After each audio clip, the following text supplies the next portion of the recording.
இப்போ நம்ம எங்கே இருக்கோன்னு பார்த்தீங்கன்னா வந்து சேலத்துலேருந்து முத்துமலை தாங்க வந்திருக்கோம்.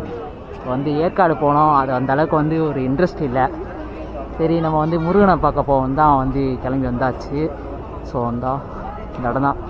கேமராவில் பார்க்குறதுக்கு சின்னதாக இருந்தாலும் வந்து நேராக வந்து பாருங்கள், வேறு லெவலில் இருக்கார். நம்ம ஈசா வந்து கோயம்புத்தூரில் ஈசா இருக்கிற மாதிரி வந்து இங்கே இருந்தது. சுற்றி வந்து இந்த அப்படியே தான் சுற்றி இந்த இடம் தான் சுற்றி இங்கே தான். ஸோ இங்கே வந்து தான் இருக்குது. மூலவர் சன்னதிக்கு வந்து இந்த சைடு போகணும் போகலாம். வாங்க போகலாம். போகலானே. ஸோ இங்கே வந்து உங்களுக்கு எப்படி இருக்குது? நல்லா தாண்டா இருக்குது. அதான் இது சேலத்துக்கு பக்கத்தில் இருக்குன்னாங்க. அந்த இதுதானே? அந்த தான் ஆத்தூர் கிட்ட இந்த இடம் வந்து எக்ஸாக்டாக நம்ம சேலத்துல இருந்து ஆத்தூர் 30 கிலோமீட்டரில் இங்கே அமைஞ்சிருக்கு இந்த முருகன் கோயில். ஆனால் இன்னொன்று என்னன்னா, இது வந்து மெட்ராஸ் போகிற வழி. சென்னை போகிற வழி.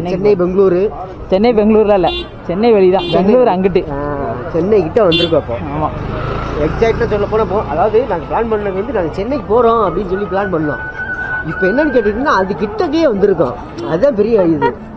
இவன் சரின்னா இந்த சென்னை போயிடலாம். அடுத்து 300 கிலோமீட்டரில் அந்த ஓட்டம்னே, அதுக்கு நம்ம 250 கிலோமீட்டர் நம்ம ஊருக்கு போயிடலாம்னே.